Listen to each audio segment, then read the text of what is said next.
नमस्कार, सुप्रभात। आप सभी का स्वागत है advance topics in wireless communication. मैं हूं professor Vivek Ashok Bohra, triple IT Delhi से। चलिए आरंभ करते हैं आज का लेक्चर।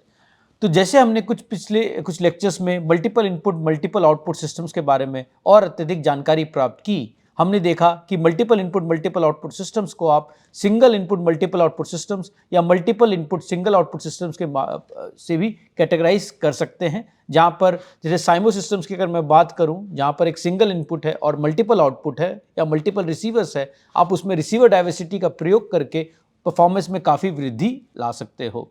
तो उसमें हमने देखा रिसीवर डाइवर्सिटी आप बेसिकली 3 फॉर्म्स में आप कैटेगराइज कर सकते हो। जैसे एक सिलेक्शन डाइवर्सिटी, जहाँ पर आप एक जो मैक्सिमम एसएनआर है ब्रांच की, उसे आप सिलेक्ट करते हो। उसके अलावा हमने देखा इक्वल गेन कंबाइनिंग, जहाँ पर आप को फेजिंग करते हो और हर एक ब्रांच को सेम गेन प्रदान करके कंबाइनिंग करते हो। थर्ड हमने देखा मैक्सिमल रेशियो कंबाइनिंग, जो एक ऑप्टिमल स्कीम है, जहाँ पर आप तीनों ब्रांच में जो सिग्नल्स आ रही हैं उसे आप कोफेज करते हो, वे करते हो प्रोपोर्शन टू जो नॉइस और सिग्नल की जो पावर है उसके मुताबिक, और फिर उससे कंबाइन करते हो। तो हमने देखा जो एमआरसी की जो गेन्स है वो सबसे ज़्यादा मिलती है। उसके बाद आपको गेन मिलता है इक्वल गेन कंबाइनिंग का। उसके बाद आपको जो गेन मिलता है वो सिलेक्शन डाइवर्सिटी का। लेकिन सिलेक्शन डाइवर्सिटी एक स्कीम है जो काफ़ी सिंपल है इम्प्लीमेंट करने में एज़ कम्पेयर टू अगर मैं एमआरसी की बात करूं या इक्वल गेन कंबाइनिंग की बात करूं। तो ये हमने पिछले कुछ लेक्चर्स में पढ़ा था। इसके अलावा हमने एमआरसी का डेरिवेशन भी देखा, जहां हमने देखा कि मैक्सिमल रेशियो कंबाइनिंग की मदद से आप डाइवर्सिटी ऑर्डर, अगर आपकी single input multiple output system है, एक ट्रांसमीटर है और 2 रिसीवर है, जैसे साइमो सिस्टम 1x2 सिस्टम जिसे हम कहते हैं, एक ट्रांसमीटर 2 रिसीवर, उस सिस्टम में आप डाइवर्सिटी ऑर्डर 2 और एरे गेन 3 dB में आपको एरे गेन 3 dB मिल सकता है एमआरसी सिस्टम में। तो ये चीज़ हमने लास्ट लेक्चर में पढ़ा। तो एमआरसी की मदद से आप जैसे अगर कोई भी सिस्टम हो, जैसे आपके नंबर ऑफ एंटीनास बढ़ती जाएंगी और number of independent channels transmitter से और रिसीवर पे बढ़ती जाएंगी, आपके एमआरसी गेन और एमआरसी एरे गेन लीनियरली उतनी इंक्रीज होती जाएंगी। सिमिलरली आपकी डाइवर्सिटी ऑर्डर भी लीनियरली उतनी इंक्रीज होती जाएंगी। तो हमने जैसे देखा कि साइमो सिस्टम्स में आपको एरे गेन और डाइवर्सिटी दोनों मिल सकता है एज लॉन्ग एज आपकी जो चैनल्स है ट्रांसमीटर और रिसीवर के बीच में वो इंडिपेंडेंट हो। उसके बाद हमने जस्ट संक्षेप में इंट्रोडक्शन दिया था ट्रांसमिट एंटीना डाइवर्सिटी की, जिसमें हमने बताया था बेसिकली आप ट्रांसमीटर साइड पे भी कैसे आप डाइवर्सिटी ऑब्टेन कर सकते हो। तो उसके बारे में विस्तार से आज हम आज के लेक्चर में पढ़ेंगे। चलिए आरंभ करते हैं आज का लेक्चर। तो जैसे मैंने लास्ट लेक्चर में बताया था, transmit diversity is maturing. Transmitter diversity काफ़ी मैच्योर टेक्निक है, मैच्योर हो रही है, और हाल फिलहाल में खासकर 2010 से इसमें काफ़ी रिसर्च हुआ है, इसमें काफ़ी एडवांसमेंट आई है। अगर आप लास्ट के 5-10 ईयर्स की बात करें तो खासकर मैसिव माइमो सिस्टम्स में, जैसे मैंने पहले भी बताया था, massive multiple input multiple output systems में जहां बेस स्टेशन पे लार्ज नंबर ऑफ एंटीनास का प्रयोग किया जाता है, उसमें काफ़ी रिसर्च हुआ है और काफ़ी टेक्नोलॉजिकल एडवांसमेंट हुई है। इनफैक्ट बहुत सारे आजकल प्रैक्टिकल सिस्टम्स इंडिया में भी और अब्रॉड में भी मैसिव माइमो सिस्टम्स का डिप्लॉयमेंट भी स्टार्ट हो चुका है। तो ये काफ़ी एक्सट्रीमली प्रॉमिसिंग टेक्निक है, क्योंकि ये आपके डाउनलिंक में परफॉर्मेंस इंप्रूवमेंट ला सकती है। तो डाउनलिंक से मेरा तात्पर्य ये है, जब बेस स्टेशन पे आपके बहुत सारे एंटीनाज है और आपका मोबाइल फ़ोन है, जैसे मैंने अगर बेस स्टेशन की बात को समझिए, ये बेस स्टेशन है और बेस स्टेशन में अगर आप मैसिव माइमो का प्रयोग कर सकते हो, तो बहुत सारे एंटीनाज का प्रयोग करके आप अगर मैसिव माइमो सिस्टम्स बना सकते हो और उसकी वजह से आप अगर इसमें ट्रांसमिट डाइवर्सिटी ला सकते हो, तो बेसिकली आप डाउनलिंक परफॉर्मेंस इंप्रूवमेंट जो बेस स्टेशन से मोबाइल फ़ोन की तरफ है उसमें काफ़ी इंप्रूवमेंट ला सकते हो। तो जैसे मैंने बताया, ये इम्प्रूव्स डाउनलिंक परफॉर्मेंस, इसमें बिना कोई एडिशनल पावर कंजम्पशन के और कम्प्लेक्सिटी, और मोबाइल फ़ोन में बिना कोई कम्प्लेक्सिटी लाए आप फिर भी डाउनलिंक में परफॉर्मेंस इंप्रूवमेंट ला सकते हो। तो ये एक बहुत ही महत्वपूर्ण ट्रांसमिट डाइवर्सिटी एंटीना डाइवर्सिटी एक बहुत ही महत्वपूर्ण टेक्निक है। चलिए इसके बारे में विस्तार में और आगे हम पढ़ते हैं। तो पहला हम जो टेक्निक पढ़ेंगे ट्रांसमिट डाइवर्सिटी के मामले में, उसमें हम देखेंगे कि मैक्सिमल रेशियो ट्रांसमिशन, और इसे बीन फॉर्मिंग भी कहते हैं। इसे हम और विस्तार में आगे जाके जब हम बहुत ज़्यादा एंटीनास के बारे में पढ़ेंगे तब हम इसे और विस्तार में समझेंगे। अभी हम बस सिंपल एक केस स्टडी ले रहे थे, जैसे इंट्रोडक्टरी एग्जांपल में मैंने बताया था एक ट्रांसमीटर है और 2 रिसीवर है साइमो सिस्टम्स के लिए, और 2 ट्रांसमीटर है 1 रिसीवर है माइमो सिस्टम्स के लिए। तो बेसिकली मैं ये एज्यूम कर रहा हूं कि बेसिकली आपके माइसो सिस्टम की अगर मैं बात करूं तो सिंपल केस ले रहा हूं, 2 ट्रांसमीटर है TX1 TX2 और एक रिसीवर है RX। तो बेसिकली ये चैनल यहां से यहां आ रहा है, सिग्नल यहां से यहां जा रही है, और इस चैनल को मैं H1 से डिनोट करता हूं, इस चैनल को मैं H2 से डिनोट करता हूं। तो बेसिकली ये एक रो वेक्टर हो जाएगा जो हमने पहले भी देखा है। ओके, तो बेसिकली y ऑफ t अगर मैं लिखना चाहूँगा, रिसीवर पे मैं s भेज रहा हूँ दोनों साइड से, यहाँ से भी s जा रहा है, यहाँ से भी s जा रहा है, ट्रांसमिटेड इन्फॉर्मेशन है। ये बात है कि इसके पहले का जो प्रोसेसिंग हो रहा है ए टू डी कन्वर्टर, उसके बाद मॉड्यूलेटर वगैरह के बाद जो सिग्नल जनरेट हो रही है s, दोनों में सेम सिग्नल जा रही है, और रिसीवर पे मुझे y मिल रहा है और नॉइज जो है उसमें मैंने e ऑफ t डाल दिया है। तो आपकी जो रिसीव्ड सिग्नल होगी वो y होगी, पहले मल्टीप्लाई होगी s H1 से,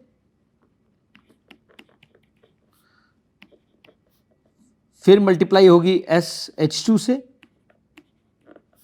और फिर मैं इसको टाइम वेरिएबल के फॉर्म में लिख देता हूं ताकि कॉन्फॉर्मिटी मेंटेन रहे।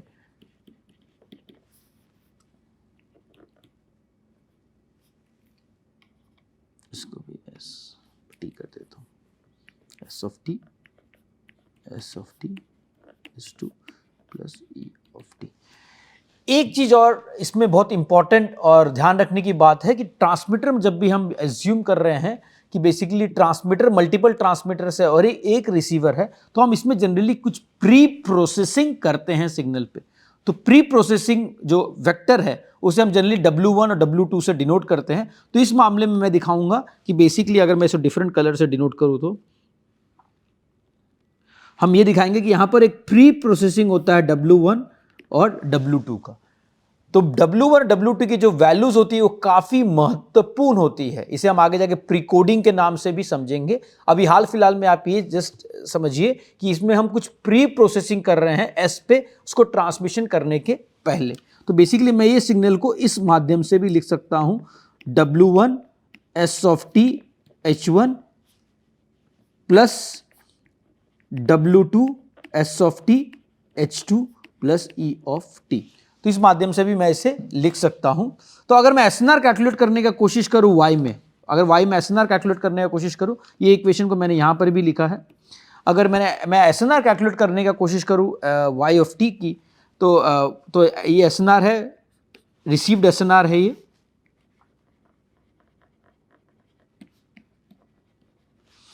अगर मैं SNR कैलकुलेट करने की कोशिश करूं y ऑफ t की, तो मैं इस फॉर्म में लिख सकता हूं H1W1 plus H2W2 the whole square by sigma square expected value of S square, expected value of the transmission signal.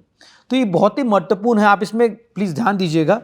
अगर W1 W2 आर फिक्स्ड, अगर ट्रांसमीटर में कोई प्री प्रोसेसिंग नहीं हो रही है, अगर W1 W2 कांस्टेंट है, वो फिक्स कर दिया, तो बेसिकली SNR की जो डिस्ट्रीब्यूशन होगी same statistical distribution as H1 square और H2 स्क्वायर। ये बहुत ही महत्वपूर्ण है। अगर W1 W2 अगर कोई ट्रांसमीटर में प्री प्रोसेसिंग नहीं हो रही है, और अगर बिना प्री प्रोसेसिंग के W1 और की वैल्यू और या W2 की वैल्यू मैं 1 रख दूं, यानी कोई प्री प्रोसेसिंग नहीं हो रही है, ट्रांसमिटेड सिग्नल ऐसे के ऐसे ही आप भेज रहे हो, तो बेसिकली इसकी जो डिस्ट्रीब्यूशन निकल के आती है, सम ऑफ द डिस्ट्रीब्यूशन ऑफ जो बोथ द एंटीना से आप ट्रांसमिट कर रहे हो, रिसीवर पर जो उसकी डिस्ट्रीब्यूशन निकल के आती है, वो सेम डिस्ट्रीब्यूशन है H1 स्क्वायर या H2 स्क्वायर के संदर्भ में। तो मैं इसे समराइज करने का कोशिश करूंगा एक बार यहां पर, जैसे मैंने यहां पर बताया, ये बहुत ही महत्वपूर्ण ये है। तो मैं यहां जैसे 2 ट्रांसमीटर है आपके पास और एक रिसीवर है, आप यहाँ से आपने S1 भेजा है, यहाँ से S2 भेजा है, यहाँ से दोनों में से S1 जा रहा है यहाँ पर, क्योंकि मैं MRT का प्रयोग कर रहा हूँ, और यहाँ पर Y आ रहा है आपका, और ये चैनल जो है ये H1 है, और ये चैनल जो है ये H2 है, और यहाँ पर प्री प्रोसेसिंग हो रहा है W1 और W2, और यहाँ पर आपका नॉइज़ एडिशन हो रहा है, नॉइज़ एडिशन, उसको मैं एडिशन को इस फॉर्म में लिख देता हूँ। तो आपका जो सिग्नल बन के आ रहा है वो y of t W1 S of T plus W2 S of T plus E of T, और दोनों में जो चैनल वेक्टर है उसे मैं मल्टीप्लाई कर दूंगा, तो इसे मैं यहाँ पर H1 मल्टीप्लाई कर देता हूँ प्लस, और यहाँ पर H2 मल्टीप्लाई कर देता हूँ, इसको H2 मल्टीप्लाई कर देता हूँ। तो बेसिकली ये आपका सिग्नल बन के आ रहा है, और SNR का जो मैंने डिस्ट्रीब्यूशन बताया गामा M, वो निकल के आता है जैसे मैंने पिछले स्लाइड में बताया था, H1W1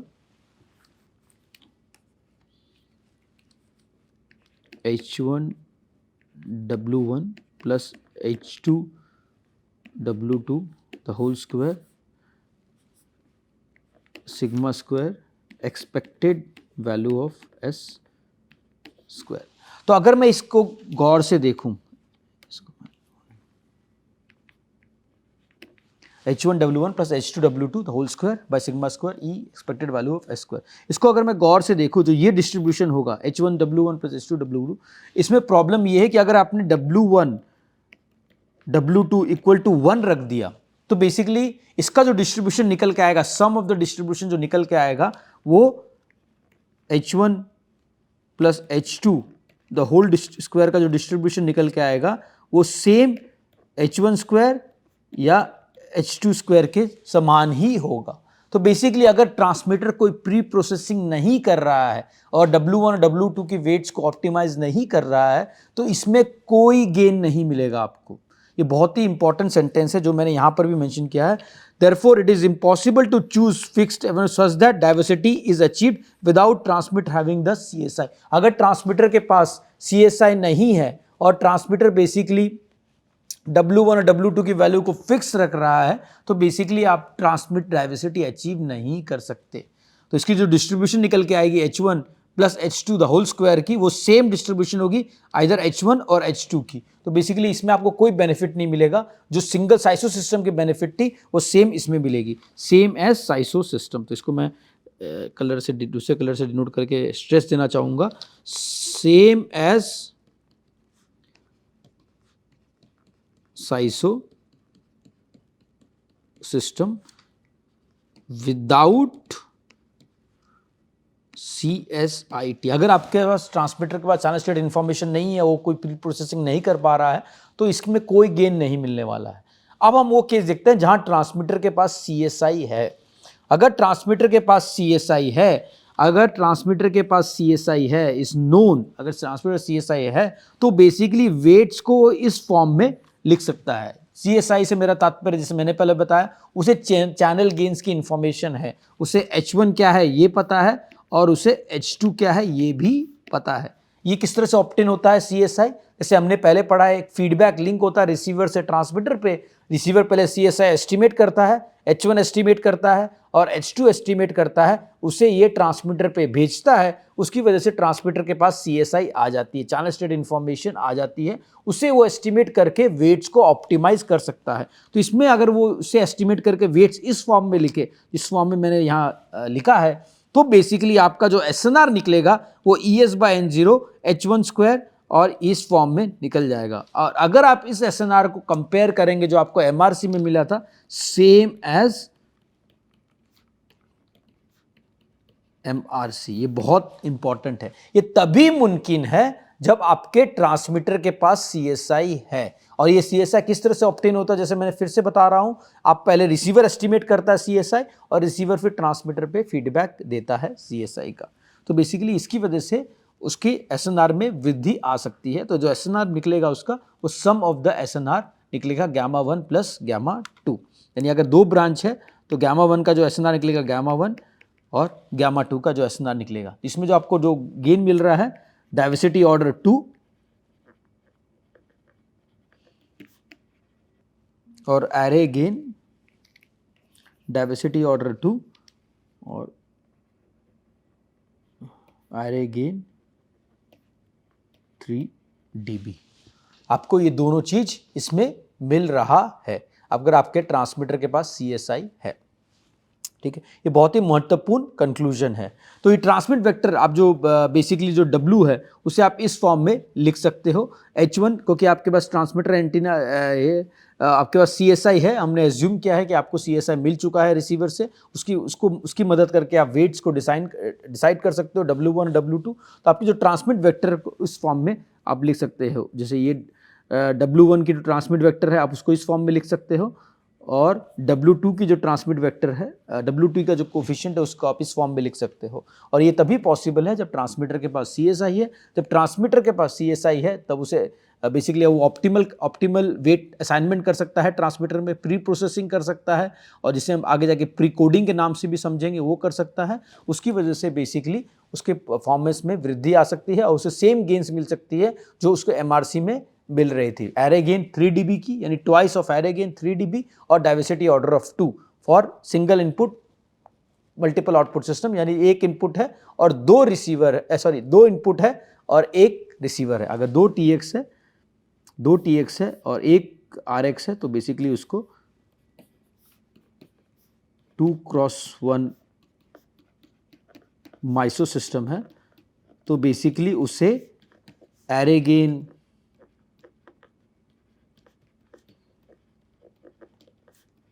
3 dB और डाइवर्सिटी ऑर्डर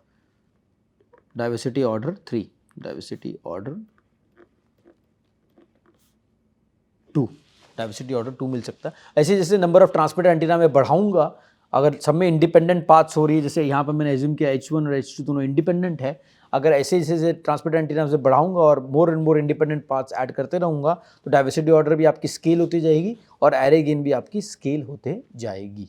तो ये एक बहुत बड़ा बेनिफिट है MRT का, बट इसमें एक ही कंडीशन है कि आपको ट्रांसमीटर पे CSIT की इंफॉर्मेशन चाहिए।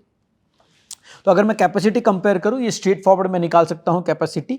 तो कैपेसिटी एक बेसिकली साइमो सिस्टम की, अगर नॉर्मलाइज कैपेसिटी की बात करूं, ये नॉर्मलाइज कैपेसिटी है।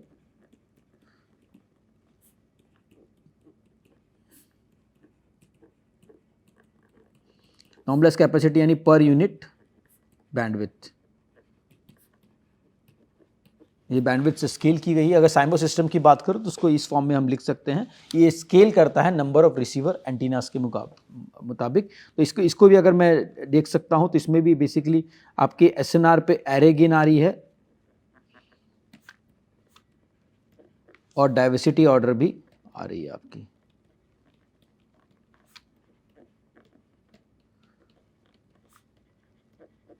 ये नंबर ऑफ इंडिपेंडेंट पाथ्स पे बहुत डिपेंड करता है। अगर मैं एज्यूम कर रहा हूँ कि NR आपके नंबर ऑफ इंडिपेंडेंट पाथ्स हैं, अगर आपके number of independent paths NR से कम है, समझे कुछ पाथ्स को रिलेटेड है, तो बेसिकली आपको डाइवर्सिटी ऑर्डर NR नहीं मिल सकता है।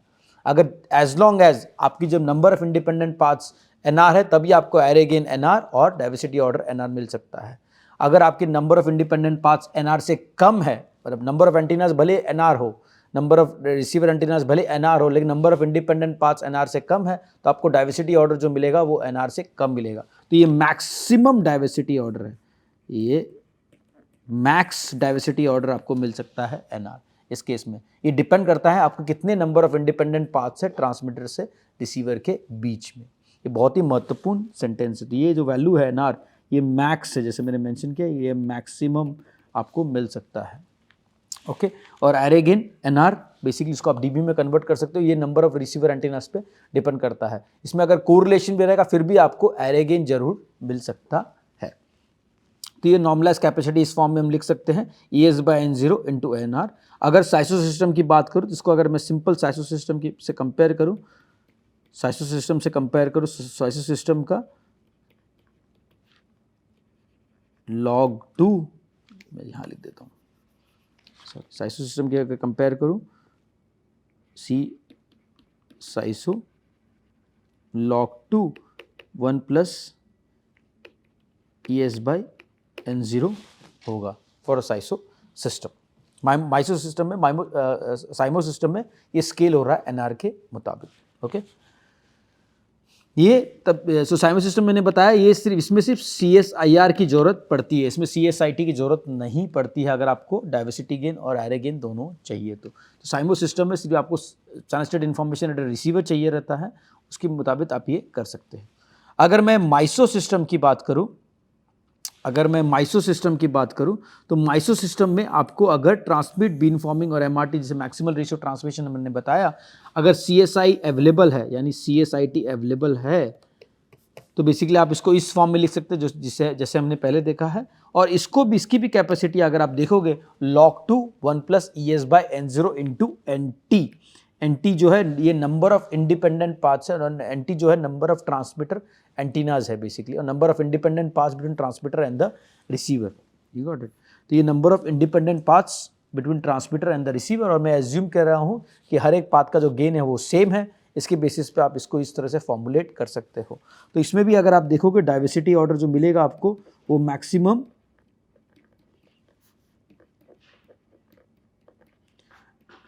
NT मिल सकता है, इससे ज़्यादा आपको डाइवर्सिटी इसमें भी नहीं मिल सकती है, क्योंकि इस पर भी डिपेंड करता है नंबर ऑफ इंडिपेंडेंट पाथ्स। अगर number of independent paths NT से कम है तो आपको डाइवर्सिटी ऑर्डर NT से कम मिलेगा। इसमें भी आपको एरे गेन मिल सकता है, क्योंकि आप इसमें सॉर्ट ऑफ बीन फॉर्मिंग भी कर रहे हो, क्योंकि आपके पूरी ट्रांसमीटर एंटीनास एक तरफ फोकस कर रहे हैं, तो इससे आपकी वजह से आपको एरे गेन भी मिल सकता है। बट इसमें मेन कंडीशन ये है कि आपको ट्रांसमीटर CSI की आवश्यकता पड़ती है। इसमें बहुत इंपॉर्टेंट सेंटेंस है, बिना CSI के आप इसमें मैक्सिमल रेशियो ट्रांसमिशन नहीं इम्प्लीमेंट कर सकते हो। चलिए अब आगे बढ़ते हैं। अब हम एक इंपॉर्टेंट टॉपिक पढ़ने वाले हैं जिसे हम स्पेस टाइम कोडिंग कहते हैं। Space time coding space time block codes के नाम से भी जानते हैं। ये एक बहुत ही इंपॉर्टेंट क्लास ऑफ कोड्स है, और जो आलामुटी कोड्स है वो एक इंपॉर्टेंट सब क्लास ऑफ कोड्स है orthogonal space time block codes का। उसके बारे में हम अत्यधिक जानकारी अब और आगे प्राप्त करते हैं। तो अगर हमें ट्रांसमीटर डाइवर्सिटी अचीव करनी है तो हमने देखा कि अगर ट्रांसमीटर डाइवर्सिटी चाहिए और एरे गेन चाहिए तो हमें ट्रांसमीटर CSI की आवश्यकता पड़ती है। क्या ये मुमकिन है? क्योंकि ट्रांसमीटर CSI ऑब्टेन करना इतना आसान नहीं होता, क्योंकि ट्रांसमीटर CSI में आपको एक फीडबैक लिंक की आवश्यकता पड़ती है रिसीवर से ट्रांसमीटर पे, जो आपको बेसिकली एक ओवरहेड ऐड करता है पूरे ट्रांसमिशन पे। तो फंडामेंटल क्वेश्चन यही है, क्या हम ट्रांसमीटर डाइवर्सिटी बिना CSI ट्रांसमीटर पे अचीव कर सकते हैं कि नहीं? तो जैसे मैंने बताया कि आपको जिसमें ये ट्रांसमीटर है और ये रिसीवर है, तो रिसीवर पे आप पहले CS का एस्टिमेट करते हो, CSIR करते हो, जो आप पायलट या प्रियम्बल थ्रू आराम से एस्टिमेट कर सकते हो। फिर ये जो CSR फीडबैक है, H का जो फीडबैक है, ये फिर ट्रांसमीटर पे आता, तब ट्रांसमीटर के पास CSIT हम कहते हैं, channel state information at the transmitter. तो ये फीडबैक जो लिंक है ये बेसिकली ओवरहेड ऐड करता है पूरे ट्रांसमिशन पे, और ये काफ़ी कम्बरसम होता है, और अगर चैनल काफ़ी डायनामिक है, काफ़ी रैपिडली चेंज हो रहा है, तो इसे ऑब्टेन करना इतना आसान नहीं होता है। तो क्या फंडामेंटल क्वेश्चन है, क्या बिना ट्रांसमीटर CSI के मैं क्या फिर भी डाइवर्सिटी अचीव कर सकता हूं कि नहीं? ये एक बहुत ही इंपॉर्टेंट क्वेश्चन है। तो ये हम बेसिकली दिखाएंगे आप इसे किस तरह से अचीव कर सकते हैं आलामुटी कोड के द्वारा। तो अगर एक सिंपल टेक्निक में बताऊं पहले आलामुटी कोड समझने के पहले, एक होता है एंटीना हॉपिंग। तो बेसिकली आप इसमें क्या करते हो कि आपके समझे 2 एंटीनाज हैं, इसके बारे में बताऊंगा मैं आगे जाके, और एक ही ट्रांसमीटर चेंज जरूरत पड़ती है आपको, और ये लेकिन बेस्ट सोल्यूशन नहीं है। तो जैसे एंटीना हॉपिंग की बात करो तो बेसिकली इसमें ये होता है कि आप अगर आपके 2 एंटीनाज हैं, समझिए यहाँ पर एक ये है और एक ये है, आप क्या करोगे, पहले इसको स्पेस टाइम कोडिंग इसलिए बोलते हैं क्योंकि आप इसको टाइम और स्पेस में डिवाइड करते हो। तो ये space in the sense of it, ये एंटीना बोला जाएगा यहाँ पर, ये एंटीना 1 है। अगर मैं इसे A1 A2 इसे जैसे A1 A2, और ये टाइम का स्लॉट है, ये T1 ये T2, अगर मैं इस तरह से डिनोट करूँ इसे, तो ये बताया जाता है इसमें, अगर मैं 2 टाइम इंटरवल यूज़ कर रहा हूँ कि पहले टाइम इंटरवल पे मैं S1 यहाँ से भेजूंगा, यानी पहले टाइम इंटरवल में S1 यहाँ से भेजूंगा, और दूसरे टाइम इंटरवल में S यहाँ से भेजूंगा। तो यानी 2 टाइम इंटरवल पे आप सेम इंफॉर्मेशन भेज रहे हो 2 डिफरेंट एंटीना से। तो इससे बेनिफिट क्या होगा, अगर पहले एंटीना से आप ट्रांसमिशन कर रहे हो, उसमें कुछ फेडिंग आ गई, कुछ प्रॉब्लम हो गया, तो आपके सेकंड एंटीना से सेम इंफॉर्मेशन वापस से दूसरे टाइम स्लॉट पे जा रही है, तो इसकी वजह से आप बेसिकली वो इंफॉर्मेशन फिर भी रिकवर कर पाओगे।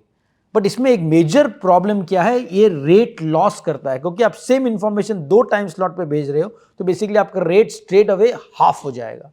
ठीक है, बेसिकली क्योंकि आपने एस यहां पर भेजा टाइम 1 में और एस टाइम 2 में भी भेजा है, तो बेसिकली आपने सेम इंफॉर्मेशन 2 टाइम स्लॉट में भेजा है, तो बेसिकली ऑब्वियसली आपका रेट हाफ हो जाएगा। तो इसलिए आपका जो डेटा रेट है वो हाफ हो जाएगा।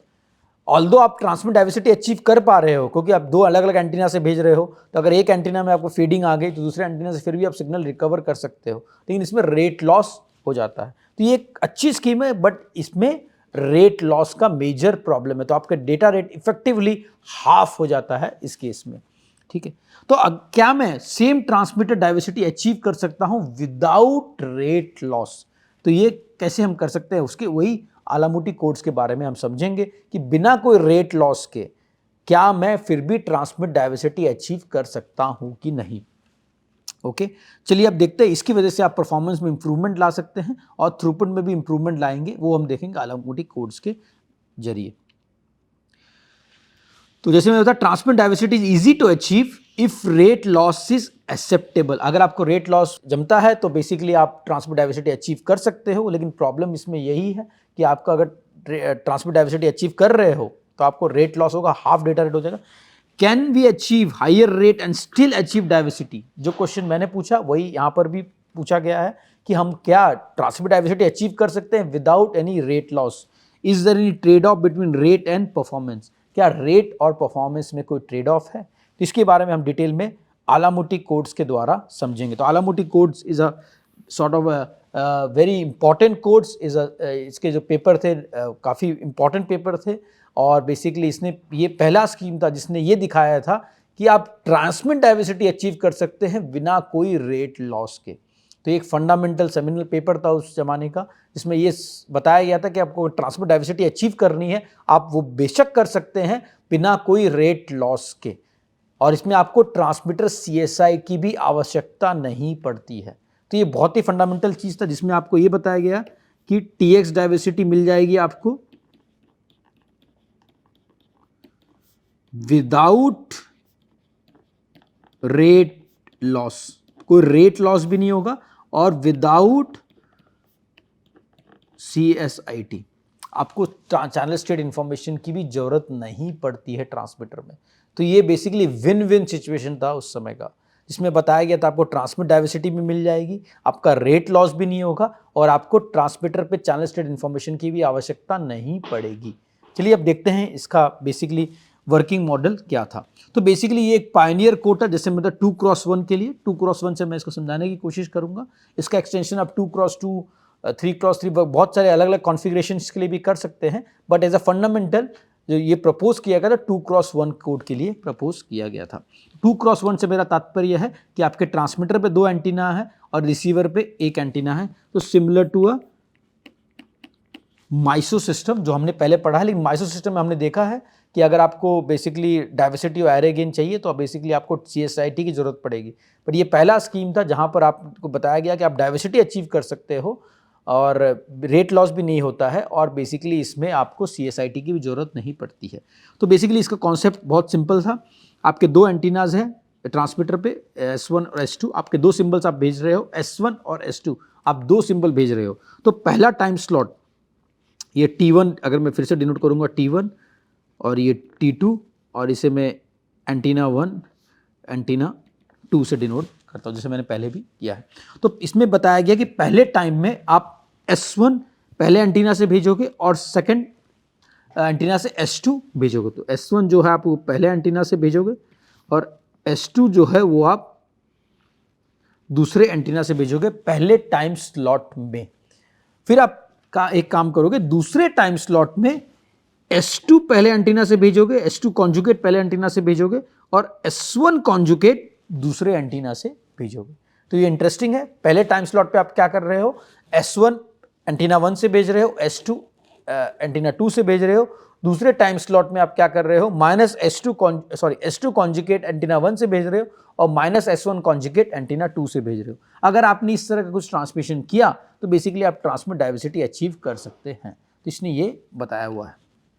तो अगर मैं इसे इक्वेशन फॉर्म में लिखूंगा तो मैं इसको इस फॉर्म में लिख सकता हूं, S1 जो है, जैसे S1 इस फॉर्म में मैं लिख सकता हूँ। और अगर मैं चैनल कोफिशिएंट्स के मामले में करूँ, H1 यहाँ पर है और H2 यहाँ पर है, तो ये अगर आप देखोगे ये जो यहाँ दिखा रहा है S1 S2, ये टाइम स्लॉट 1 का जो पहला रो है, बेसिकली ये जो रो है ये टाइम स्लॉट 1 का ट्रांसमिशन है, ये सेकेंड रो है ये टाइम स्लॉट 2 का ट्रांसमिशन है।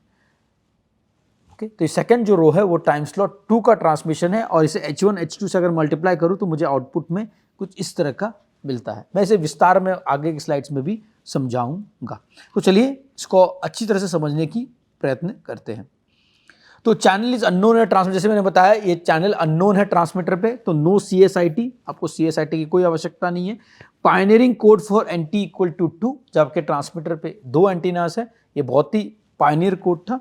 Transmit NS = 2 symbols during N = 2 time intervals. अब 2 टाइम इंटरवल में T1 और T2 में 2 सिंबल्स भेजते हो, S1 and S2। S1 S2 पहले एंटीना से S1, सेकंड एंटीना से S2, फिर टाइम 2 में पहले एंटीना से S2 कॉन्जुगेट, सेकंड एंटीना से -S1 conjugate. Transmit signal in 2 phases can be represented as, आपकी जो ट्रांसमिशन सिग्नल है वो 2 फेज में इस तरह से आप रिप्रेजेंट कर सकते हो, S1 S2 पहले टाइम में जैसे मैंने बताया, और S2 conjugate -S1 second time में, ये एंटीना 1 से ये एंटीना 2 से। और ये हाफ इसलिए है क्योंकि आप 2 सिंबल्स 2 एंटीना से भेज रहे हो, तो बेसिकली आपका जो पावर है इक्वली डिवाइड होगा S1 और S2 में, इसलिए आपके जो एम्पलीट्यूड फॉर्म में 1/√2 आ जाता है, क्योंकि आप पावर इक्वली डिवाइड कर रहे हो S1 और S2 में, दोनों एंटीना में आप इक्वली पावर डिवाइड कर रहे हो। टोटल ट्रांसमिशन पावर हो जाएगा E expected value of Sn²।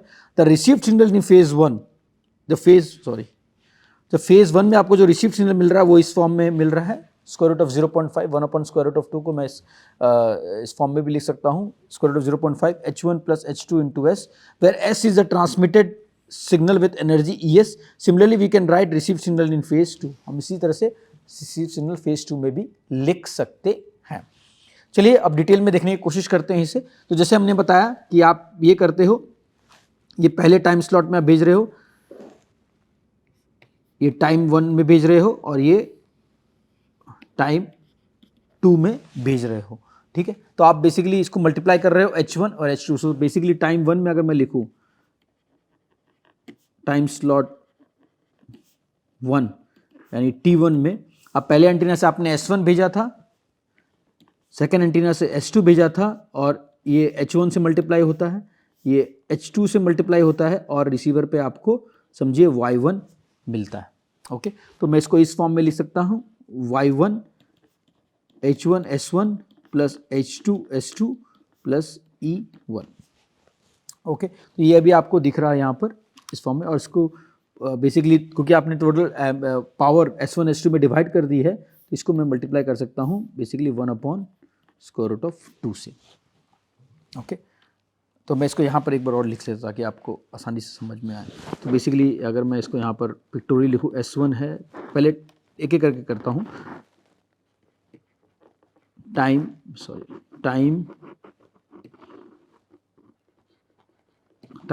1 T1।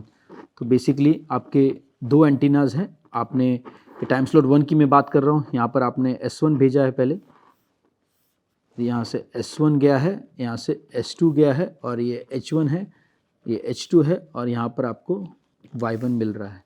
तो बेसिकली Y1 को मैं 1/√2, बिकॉज पावर आप इक्वली डिवाइड कर रहे हो S1 S2 में, तो 1/2 H1 S1 + H2 S2 + E1, जो नॉइज़ है आपका Y1 पे वो E1 है, तो ये बेसिकली जो नॉइज़ ऐड हो रहा है वो है E1, तो E1 में। सिमिलरली टाइम स्लॉट 2 की अगर मैं बात करूं, 2 की बात करूं, तो पहले स्लॉट में आपका जा रहा है S2 conjugate,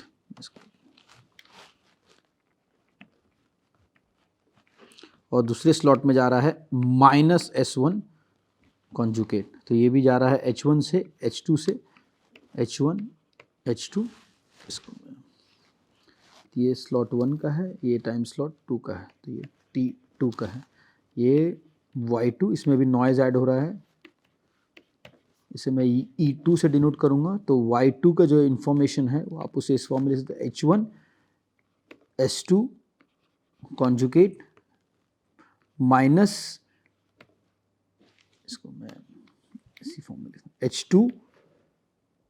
H2S1 conjugate plus E2। तो ये Y2 मिल गया आपको सेकेंड टाइम स्लॉट पे, ये Y1 मिल गया फर्स्ट टाइम स्लॉट पे, और इसका भी मल्टीप्लिकेशन आएगा आपके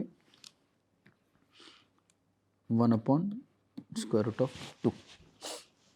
ओके, तो ये T1 पे है, ये आपको T2 पे है, तो ये मैंने यहाँ पर लिखा भी है। तो ये जो H1S1 H2S2 H1 कॉन्जुगेट, ये आप देखोगे तो इस फॉर्म में आ गया है आपके। ओके, अब मैं क्या करूँगा, तो सेकेंड टाइम स्लॉट पे जो मिला है मैं उसका कॉन्जुगेट ले लूँगा। जो सेकेंड टाइम स्लॉट पे जो मुझे मिला है Y2, उसका मैं कॉन्जुगेट ले लूँगा। तो बेसिकली मैं इसको इस फॉर्म में लिख सकता हूँ। मैं कलर चेंज करता हूँ। जो सेकेंड टाइम स्लॉट पे मेरे को मिला है, जो सेकेंड टाइम स्लॉट पे मिला है उसे मैं उसका मैं कॉन्जुगेट ले लूँगा, तो यानी Y2 कॉन्जुगेट ले लूँगा, तो ये आ जाएगा 1/√2 H1 conjugate S2 minus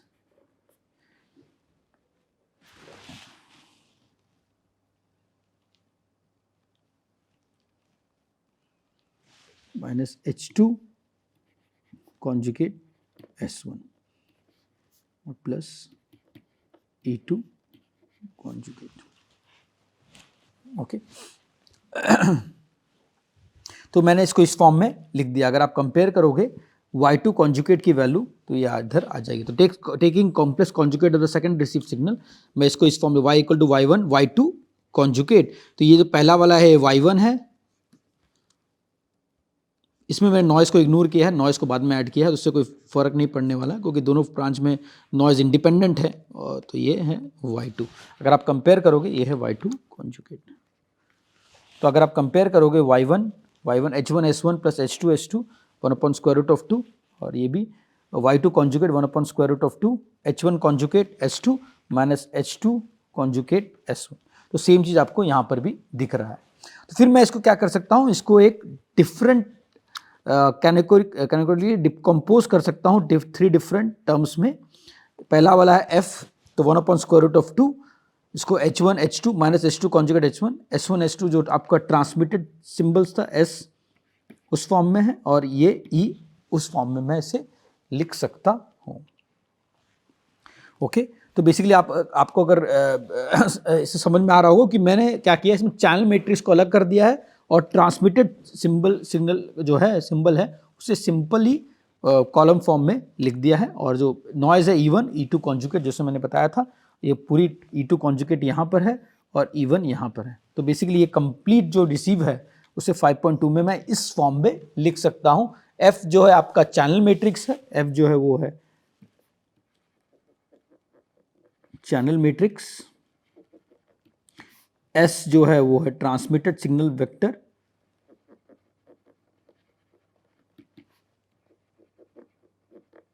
vector, और E जो है वो आपका नॉइज वेक्टर है। E जो है आपका नॉइज वेक्टर है। तो इसको मैं इस फॉर्म में लिख सकता हूं। अब एक इंटरेस्टिंग चीज, एक चीज और दिखाऊंगा। जो F वेक्टर है H1 H2 minus H2 conjugate H1, उसका मैं अगर कॉन्जुगेट ट्रांसपोज लिया और उसको मल्टीप्लाई किया F से ही, तो मुझे इस फॉर्म में वो दिख सकता है। समझिए F की वैल्यू जो है आपकी, वो मैं यहाँ से लेता हूँ H1 H2 minus H2 conjugate और H1 कॉन्जुगेट। तो बेसिकली अगर मैं FH लूँ, FH इंटू F की वैल्यू जो हो जाएगी वो हो जाएगी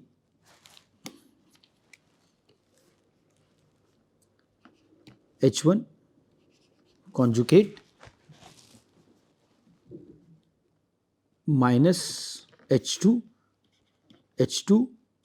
conjugate H1 multiplied by F की वैल्यू वही है H1 H2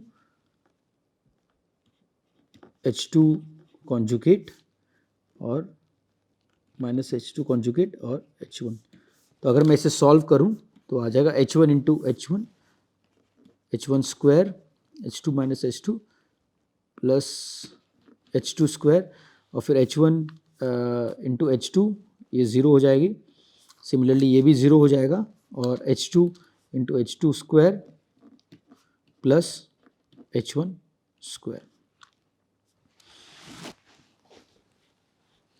ओके, तो ये जो फॉर्म है, अगर आपको दिख रहा होगा FHF सेम फॉर्म में मैंने यहाँ पर लिख दिया है। और हाफ की जो वैल्यू है यहाँ पर भी अगर मैं हाफ लिख दूँ 1 upon square root of 2, 1 upon square root of 2, ये वैल्यू आ जाएगी half H1 square plus H2 square और H1 square plus H2 square. तो इस फॉर्म में मैं इसे लिख सकता हूँ। और I2 जो है वो आइडेंटिटी मैट्रिक्स है 1 0 0 1। तो I2 जो है इस फॉर्म में, I2 जो है वो है आइडेंटिटी मैट्रिक्स 1 0 0 1।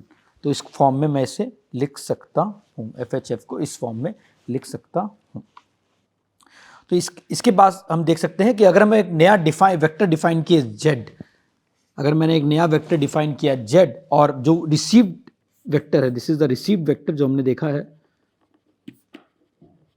y, जो रिसीव्ड वेक्टर उसको FH से मल्टीप्लाई किया, तो बेसिकली आपका इस फॉर्म में आप लिख सकते हो क्योंकि y जो है FS प्लस ई है, वो हमने पहले भी देख लिया है इक्वेशन 5.20 में। 5.20 में हमने देखा FS प्लस ई है मल्टीप्लाइड बाय FH, FH जो है कॉन्जुगेट ट्रांसपोज है। तो आप इसको इस फॉर्म में लिख सकते हो। और प्लस नॉइज़ को भी आप इस फॉर्म में लिख सकते हो। हम एज्यूम कर रहे हैं कि दोनों नॉइज़ जो सिग्नल टाइम स्लॉट पे मिल रही है, टाइम स्लॉट 1 पे और टाइम स्लॉट 2 पे, दोनों की वेरिएंस सेम है, तो उसे आप N0 के फॉर्म में लिख सकते हो। तो H1 square plus H2 square into I2। तो इसको आप इस फॉर्म में आप आराम से लिख सकते हो। तो इसमें आप एक इंपॉर्टेंट ऑब्जर्वेशन जो मैं आगे जाके फिर से स्ट्रेस दूंगा, उसमें आप एक देख सकते हो जो आपकी रिसीव्ड इंफॉर्मेशन है S, ये बेसिकली एक S1 और S2 के फॉर्म में है। तो रिसीव्ड इंफॉर्मेशन है S, वो basically H1 square plus H2 square है। तो अगर आपका H1, जैसे हमने पहले भी देखा था MRC और MRT में, अगर H1 0 भी हो जाएगा फिर भी आप S1 और S2 को H2 के माध्यम से आप रिकवर कर सकते हो। सिमिलरली अगर आपका H2 0 हो जाएगा तो आप रिकवर यूजिंग H2। इसमें अगर आप H2 रिकवर यूजिंग H1, तो बेसिकली ये आपको साफ साफ नजर आ रहा है कि बेसिकली अगर आपका H1 भी 0 हो जाए तो भी आप S1 और H2 को H2 के माध्यम से, अगर आपका H2 0 हो जाए तो H1 के माध्यम से आप रिकवर कर सकते हो। तो बेसिकली ये बताता कि अगर H1 और H2 दोनों इंडिपेंडेंट है तो आपको डाइवर्सिटी ऑर्डर ऑफ 2 मिल रहा है। एक बहुत ही इंपॉर्टेंट कंक्लूजन है इस केस में। तो आप देखोगे आलम्बुटी कोड ने क्या किया, बेसिकली हमने अगर 2 टाइम स्लॉट पे 2 इंफॉर्मेशन सिंबल्स भेजी with some sort of manipulation, आप ये कर सकते हो कि आपको बिना ट्रांसमीटर CSIT के आपको फिर भी डाइवर्सिटी ऑर्डर ऑफ 2 मिल सकता है। ये इस इक्वेशन से नजर आता है। तो ये मैंने स्ट्रेस यहां पर भी दिया है। तो diagonal matrix of Z effectively decouples the two symbol transmissions so that each component of Z corresponds to one of the transmitted symbols। तो बेसिकली आपने ये दिखाया है कि आपकी जो Z मैट्रिक्स है वो बेसिकली आपकी जो ट्रांसमिशन है उसे डीकपल कर दिया है। उसकी वजह से आपको क्या हो रहा है कि आपके 2 टाइम स्लॉट में आप भले आप 2 सिंबल भेज रहे हो 2 एंटीना से, ये जो बेसिकली आपने जो Z मैट्रिक्स फॉर्मुलेट किया है FHF करके, तो बेसिकली इसने जो आपकी ट्रांसमिशन है उसे डीकपल कर दिया है और आपके जो H1 और H2 स्क्वायर की मदद से आप S1 और S2 को आराम से निकाल सकते हो। ताकि तब इसका SNR अगर आप देखोगे, SNR इसका निकलता है H1 square plus H2 square ES by 2N0 के फॉर्म में। अगर आप सिर्फ ये पार्ट देखोगे, अगर मैं एक बार 2 को इग्नोर कर दूं तो बेसिकली अगर आप ये देखोगे, अगर मैं सिर्फ 1/2 को बाहर निकाल दूं और तो आपको इस फॉर्म में अगर आप देखोगे H1 square plus H2 square ES by N0, ये जो इक्वेशन है ये सेम आपको MRC और MRT में मिली थी। बेसिकली आपको diversity order of 2 straight forward इसमें भी मिल रहा है। क्योंकि आपकी जो बेसिकली आपने ये क्या किया, इसमें डीकपल कर दिया दोनों इन्फॉर्मेशन सिंबल्स को। तो बेसिकली अगर आपका H1 भी 0 जा रहा तब भी आप इन्फॉर्मेशन रिकवर कर सकते हो, H2 भी 0 जा रहा तब भी आप इन्फॉर्मेशन आराम से रिकवर कर सकते हो। ये इक्वेशन भी वही चीज़ बताता है। तो आपका SNR बेसिकली आप देखो किस तरह से कैलकुलेट कर सकते हो, इसमें डाइवर्सिटी ऑर्डर ऑफ 2 है। ओके, तो Alamuti scheme achieves a diversity order of 2 maximum possible for 2 antenna system। जो डाइवर्सिटी ऑर्डर जैसे मैंने बताया, diversity order depends upon number of transmitter antennas और नंबर ऑफ रिसीवर एंटीनास। तो आपके इसमें ट्रांसमीटर एंटीना में 2 एंटीना, तो रिसीवर पे 1, तो डाइवर्सिटी ऑर्डर जो मैक्सिमम मिल सकता है वो है 2 है।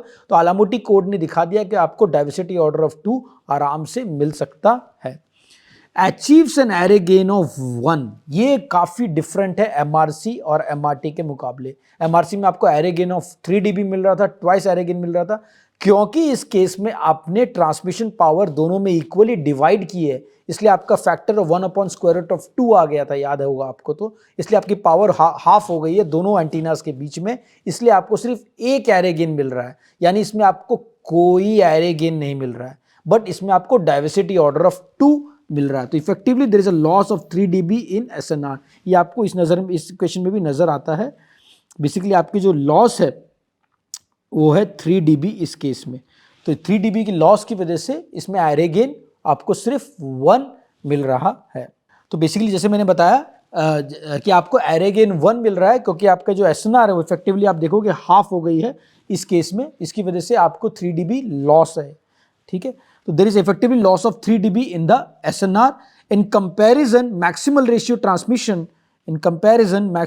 ट्रांसमिशन आपको 3 dB गेन प्रदान करता है, यानी आपके एरे गेन 2 है, क्योंकि वहाँ पर कोई इफेक्टिव लॉस ऑफ पावर नहीं है, क्योंकि वहाँ पर आपके रिसीवर पे आप पूरा एक्यूमुलेट करते हो, इसलिए आपको एमआरसी पे जो गेन मिलता है वो 3 dB मिलता है इसमें। लेकिन एक मेजर बेनिफिट जैसे मैंने बताया, बिना ट्रांसमीटर CSI के भी आप डाइवर्सिटी ऑर्डर ऑफ 2 लिख सकते हैं। तो Alamuti code belongs to a special class of code terms at orthogonal space time block codes। ये स्पेशल क्लास ऑफ कोड है जिसे हम orthogonal space time block code कहते हैं। और ये आप देखो कि इसमें कोई रेट लॉस भी नहीं हो रहा, क्योंकि आप 2 सिंबल्स 2 टाइम स्लॉट पे भेज रहे हो, तो इफेक्टिवली इसके 1 सिंबल्स पर टाइम स्लॉट पे आप भेज रहे हो। तो अगर मैं इसको रिपीटेशन कोडिंग और सिंपल जो पहले हमने पढ़ा था एंटीना हॉपिंग, उससे कंपेयर करूँ, इसमें कोई रेट लॉस भी नहीं हो रहा है। तो बेसिकली अगर मैं समराइज करने का प्रयत्न करूं तो Alamuti कोड की मदद से बेसिकली आप ये कर सकते हो कि आपकी 2 सिंबल्स आपके 2 टाइम स्लॉट पे भेज रहे हो, तो एक सिंबल एक टाइम स्लॉट पे, तो कोई रेट लॉस भी नहीं हो रहा है इसमें। आपको डाइवर्सिटी ऑर्डर ऑफ 2 भी मिल रहा है, क्योंकि बेसिकली आपके जो आपने जो दोनों ट्रांसमिशन है उसे डीकपल कर दिया है, इसलिए आपको डाइवर्सिटी ऑर्डर ऑफ 2 भी मिल रहा है। और इसमें आपको कोई एरे गेन नहीं मिल रहा है, क्योंकि आपकी जो दोनों ट्रांसमिशन है दोनों एंटीना में इक्वली डिवाइड हो जा रही है, इसलिए आपको कोई इसमें एरे गेन नहीं मिल रहा है। तो diversity order of 2, array gain of 1 और rate, there is no rate loss. ये है बेसिकली संक्षेप में Alamuti कोड। हम आगे के लेक्चर्स में Alamuti कोड्स के बारे में और जानकारी प्राप्त करेंगे। हम देखेंगे, एक सिंपल न्यूमेरिकल भी सॉल्व करेंगे और 2x2 orthogonal space time block codes के बारे में भी और जानकारी प्राप्त करेंगे। तो इसी के साथ आज का लेक्चर समाप्त होता है। धन्यवाद।